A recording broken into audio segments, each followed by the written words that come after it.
Chapter 7. The Real Crime. The train continued to travel along, and everyone could only guess that the train controls were charmed so it would be en route to a certain destination. "Harry, how did you know all about that just happened?" Don questioned as he climbed down the ladder and back into the train.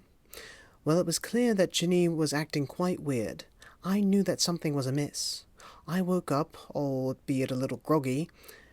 I saw we were on the Hogwarts Express. I soon tripped on the floor, but there was nothing there. Nothing but 2 feet sticking out from something. I'd used the Revelio spell to reveal the real Ginny Weasley. That's when I deduced that Polyjuice Potion had been used. Then whoever had used it put a charm on Ron and Hermione to kidnap me, you 3, and the real Ginny. The only thing was that I had no idea it would be Draco Malfoy. However, I did notice a pure white glow in his eyes. Sort of like Voldemort once had. Like I said, Malfoy and I had buried the hatchet, but maybe Voldemort's spirit has come back." "It has a notion of doing that repeatedly around us," said Elizabeth. The train started to slow down as night began to fall. Harry and the other students went to one of the cars and awakened Hermione and Ron. They scrambled through the cabins and closets to find some winter clothes and soon ventured outside. The snow had slowed to a gentle fall. As the 6 of them left the station, Hermione soon started to look around. The town they were approaching looked familiar, as well as the name on the station.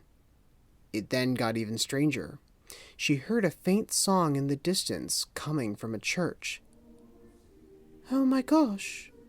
Harry, do you know where we are? And now that I think about it, what day it is?"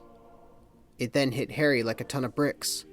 They were in Godric's Hollow on Christmas Eve. It was on another Christmas Eve, with similar snowfall, that Harry and Hermione visited the grave of Harry's parents. Ron, Thomas, Don, and Elizabeth knew that it was Godric's Hollow and that Harry's parents were buried there, but did not feel the same connection as Hermione and Harry did. "Why would the train lead us here?" Thomas wondered. "Beats me. I remember the whole thing about Harry's history here, but besides to pay respect, what brings us here?" Don said, trying to connect some dots. "Also, why would Draco Malfoy want to come here? Or actually, the spirit of Voldemort controlling Draco want to?" Elizabeth said, correcting herself. The 6 wandered quietly through the quiet town. Harry tried to hold back a few tears. As they rounded a corner, they heard a tree snap. They all turned around, wands at the ready, except for Elizabeth. A figure stood near them, but silhouetted out. Harry extended his arm to the group, motioning them to stay back. "Lumos," he whispered. A light came from the wand and revealed Ginny, the real one. Harry turned off the wand and ran up to hug Ginny. Ron did the same, as she was his sister. Now the group, made up of 7, continued on. Soon they were at the graveyard that Harry and Hermione had visited in their last year of Hogwarts. It was almost eerie how similar it was. Even the same song was playing in the church next door. Thomas suggested that he and his friends go first.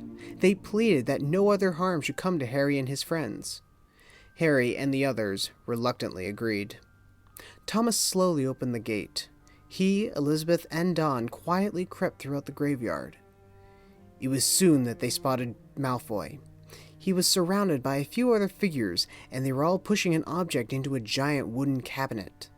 The trio crept a little closer until one of the figures disappeared from the deed happening and reappeared behind the 3 students.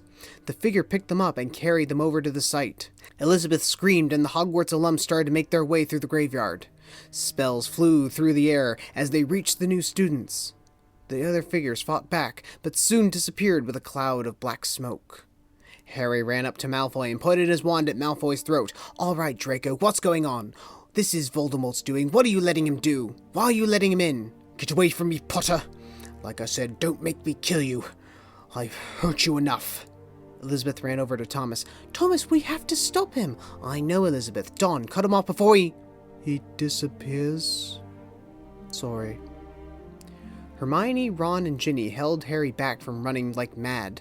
The 3 new students walked over to the cabinet and opened it up. It was empty. Not just in the sense of objects, but there were no shelves.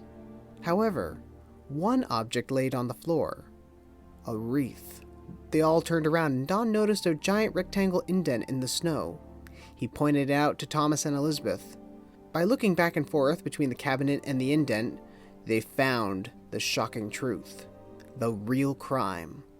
The presents, the train ride, the kidnapping all led to this. Voldemort's spirit, through Draco Malfoy, had constructed a vanishing cabinet to steal the gravestone of Harry's parents.